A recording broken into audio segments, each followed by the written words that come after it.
स्वामी रामदेव लोकप्रिय रूप से बाबा रामदेव के नाम से जाने जाते हैं। उनका जन्म वर्ष 1965 में भारत के हरियाणा राज्य के महेंद्रगढ़ जिले के अलीपुर गांव में हुआ था। बाबा रामदेव एक भारतीय हिंदू स्वामी हैं और विशेष रूप से योग को प्रसिद्ध बनाने के अपने प्रयासों के लिए जाने जाते हैं। बाबा रामदेव के योग शिविर में हजारों की संख्या में अनुयायियों की उपस्थिति देखी जाती है।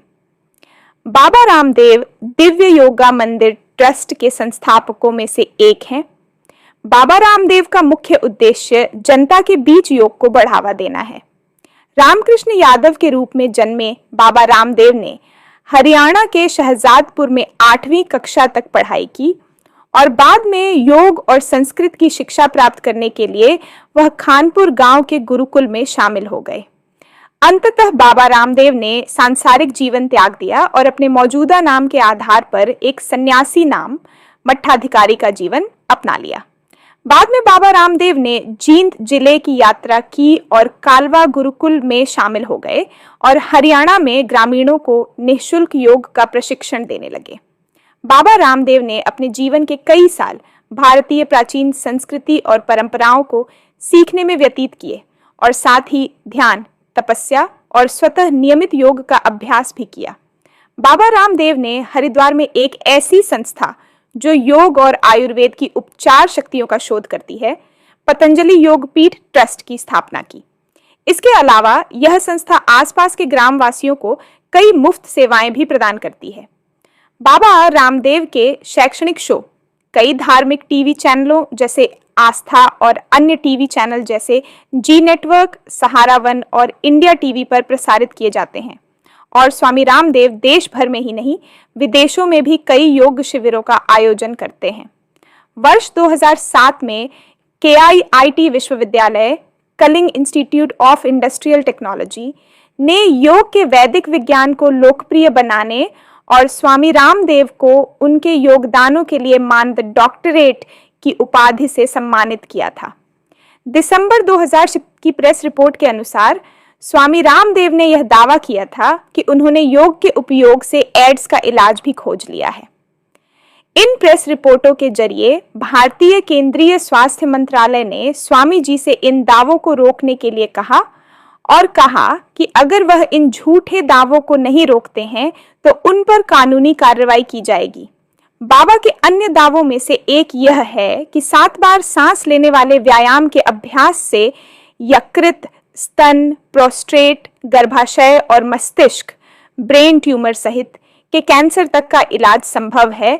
स्वामी रामदेव के पास कथित तौर पर इसके दस्तावेज प्रमाण भी हैं। बाबा रामदेव का यह उपदेश है कि हर इंसान में ईश्वर है और यह शरीर ईश्वर का मंदिर है।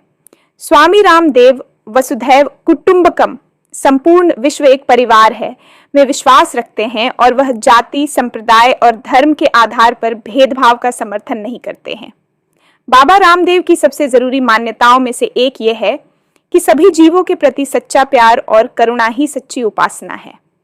स्वामी रामदेव ने कई भारतीय शास्त्रों जैसे अष्टाध्याय, महाभाष्य और उपनिषद जैसे कई सिद्धांतों से लोगों को अवगत किया है और भारत के घसेरा, किशनगढ़ और महेंद्रगढ़ में कई गुरुकुल की स्थापना की है। योग गुरु प्राणायाम भी सिखाते हैं जो सांस लेने की एक अभ्यास श्रृंखला है। यह भारत के प्राचीन प्रणाली योग का एक हिस्सा था। लाखों लोगों की संख्या के साथ बाबा के शैक्षणिक शो टीवी पर प्रसारित किए जाते हैं। जो लोग ये टीवी शो देखते हैं उन लोगों ने यह उदाहरण प्रस्तुत किए हैं कि कैसे बाबा द्वारा निर्देशित श्वसन क्रिया द्वारा किए जाने वाले योग के अभ्यास से मधुमेह, उच्च रक्तचाप, गठिया, पेट की बीमारियां, थायराइड की समस्या, हृदय रोग और कैंसर जैसे रोग ठीक हो जाते हैं। स्वामी रामदेव ने यह भी दावा किया कि योग शुरू करने से पहले वह लकवा से ग्रस्त थे और जब से योग करना प्रारंभ किया तब से वह पूरी तरह से ठीक हो गए हैं। स्वामी रामदेव का यह दावा अभी सत्यापित किया जाना बाकी है। बाबा रामदेव पूरे देश विदेश में योग विज्ञान शिविर का आयोजन करते हैं और उन्होंने लंदन में भी 1 महीने प्राणायाम और योग सिखाया है। सुप्रीम कोर्ट ने मंगलवार को योग गुरु रामदेव और उनके सहयोगी बालकृष्ण को एलोपैथी को नीचा दिखाने के किसी भी प्रयास के खिलाफ चेतावनी दी और उत्तराखंड सरकार को फटकार लगाई। कोर्ट ने यह भी स्पष्ट कर दिया कि वो दोनों को अभी भी मुक्त नहीं कर रहा है। रामदेव और बालकृष्ण की तरफ से जस्टिस हिमा कोहली और एहसानुद्दीन अमानुल्लाह की बेंच को बताया कि वे अपराध के लिए सार्वजनिक माफी मांगने के लिए तैयार हैं। सुप्रीम कोर्ट में पतंजलि आयुर्वेद के संस्थापक योग गुरु रामदेव और मैनेजिंग डायरेक्टर बालकृष्ण ने भ्रामक विज्ञापन के मामले में सार्वजनिक माफी मांगने की बात कही है। कोर्ट ने दोनों को 1 हफ्ते का वक्त दिया है, यानी पतंजलि को हफ्ते भर के अंदर भ्रामक विज्ञापन दिखाने के मामले में सार्वजनिक माफी मांगनी होगी। जस्टिस हिमा कोहली और जस्टिस अमानतुल्लाह की बेंच के सामने रामदेव और बालकृष्ण तीसरी बार पेश हुए। हालांकि कोर्ट ने साफ कहा कि इससे मामला खत्म नहीं होगा। कोर्ट ने इस माफी और 10 अप्रैल को दायर किए गए माफी के हलफनामे को अब भी स्वीकार नहीं किया। कोर्ट ने पतंजलि की तारीफ भी की और कहा, आप अच्छा काम कर रहे हैं, लेकिन एलोपैथी को बदनाम नहीं कर सकते हैं। कोर्ट के सख्त लहजे के बीच रामदेव ने कहा, हमारा कोर्ट के प्रति अनादर करने का कोई इरादा नहीं था। अब मामले में 23 अप्रैल को सुनवाई होगी। शीर्ष अदालत इंडियन मेडिकल एसोसिएशन IMA द्वारा दायर याचिका पर सुनवाई कर रही है। यह याचिका 17 अगस्त 2022 को सुप्रीम कोर्ट में दायर की गई थी। इसमें कहा गया था कि पतंजलि ने कोविड वैक्सीनेशन और एलोपैथी के खिलाफ नकारात्मक प्रचार किया और खुद की आयुर्वेदिक दवाओं से कुछ बीमारियों के इलाज का झूठा दावा किया है। आरोप लगाया कि विज्ञापन में यह दिखाया गया कि पतंजलि प्रोडक्ट कोविड वायरस समेत अन्य कुछ बीमारियों को पूरी तरह और स्थायी तौर पर ठीक कर सकते हैं। इतना ही नहीं, आधुनिक चिकित्सा और कोविड-19 वैक्सीनेशन प्रोग्राम के खिलाफ पतंजलि आयुर्वेद ने अपमानजनक अभियान चलाया। पतंजलि पर 2 कानूनों का उल्लंघन करने का आरोप भी लगाया गया है। इसमें drugs and magic remedies act 1904 और कंज्यूमर प्रोटेक्शन एक्ट 2019 का जिक्र है। Drugs and magic remedies act में प्रावधान है कि किसी भी बीमारी को बिना साइंटिफिक प्रूफ के पूरी तरह ठीक करने का दावा करना गलत और भ्रामक है और यह कानून का उल्लंघन है। कंज्यूमर प्रोटेक्शन एक्ट में प्रावधान है कि कोई कंपनी झूठा या भ्रामक प्रचार नहीं कर सकती है। अगर वो ऐसा करती है और वो उपभोक्ता के हित के खिलाफ है, तो यह कानून के उल्लंघन के दायरे में आता है। दरअसल पतंजलि ने प्रिंट मीडिया में कुछ विज्ञापन जारी किए थे। इन विज्ञापनों में डायबिटीज और अस्थमा को पूरी तरह से ठीक करने का दावा किया था।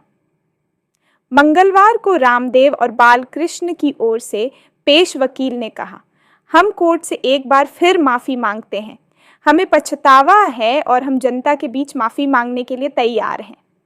बेंच ने दोनों की ओर से पेश हुए वरिष्ठ अधिवक्ता मुकुल रोहतगी से कहा कि विज्ञापन के जरिए आपको जो करना है करें, हम इस पर टिप्पणी नहीं कर रहे हैं, लेकिन इस समय हम यह नहीं कह रहे हैं कि वो बंधन से बाहर हैं। बेंच ने उन्हें माफी के लिए 1 सप्ताह का समय दिया है। सुनवाई के दौरान बेंच ने रामदेव और बालकृष्ण से बातचीत की और उनसे पूछा कि उन्होंने अदालत को दिए गए आश्वासन और उसके द्वारा पारित आदेशों का उल्लंघन क्यों किया। अदालत में 2 अलग-अलग हलफनामे दायर किए गए हैं।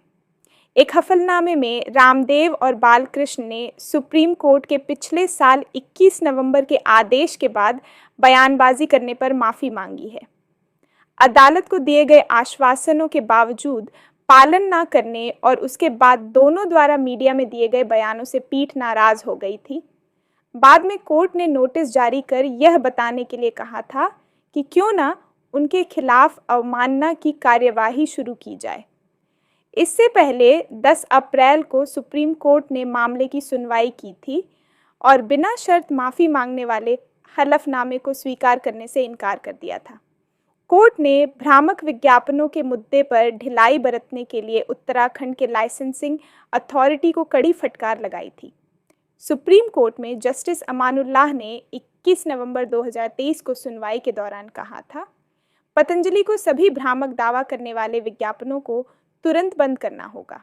कोर्ट का कहना था कि ऐसे किसी भी उल्लंघन को बहुत गंभीरता से लिया जाएगा और हर एक प्रोडक्ट के झूठे दावे पर 1 करोड़ रुपए तक जुर्माना लगाया जा सकता है। जस्टिस कोहली ने पिछले साल 21 नवंबर को सुप्रीम कोर्ट के आदेश के बाद प्रेस कॉन्फ्रेंस करने पर रामदेव से सवाल पूछा। सुनवाई के दौरान रामदेव ने कहा कि उनका इरादा कभी भी किसी भी तरह से कोर्ट का अनादर करने का नहीं था। उस वक्त हमने जो किया वो नहीं करना चाहिए था। भविष्य में भी इस बात को ध्यान में रखेंगे। उन्होंने कहा कि यह काम के प्रति उत्साह में हो गया है। किसी को भी गलत बताने का हमारा कोई इरादा नहीं था। आगे से इसके प्रति जागरूक रहूंगा। आगे से नहीं होगा। सुप्रीम कोर्ट में जस्टिस कोहली ने रामदेव से कहा, हम समझना चाहते हैं। बाबा रामदेव और आचार्य बालकृष्ण दोनों यहाँ हैं। आपकी बहुत प्रतिष्ठा है। लोग आपको देखते हैं, आपके कार्यों की सराहना करते हैं। आपने योग के लिए बहुत सारे काम किए हैं। रामदेव ने हाथ जोड़कर कहा, मैं कहना चाहता हूँ कि मैंने जो भी गलती की है उसके लिए मैं बिना शर्त माफ़ी मांगता हूँ। बेंच तब नाराज हो गई जब पतंजलि आयुर्वेद लिमिटेड के प्रबंध निदेशक बालकृष्ण ने कहा कि रामदेव का कंपनी के रोजमर्रा के मामलों से कोई लेना देना नहीं है। जस्टिस अमानुल्लाह ने बालकृष्ण से कहा, आप फिर से अपने रुख पर अड़े हुए हैं। उन्होंने कहा कि माफी दिल से नहीं आती है। रोहतगी ने शुरुआत में ही अदालत से कहा कि वे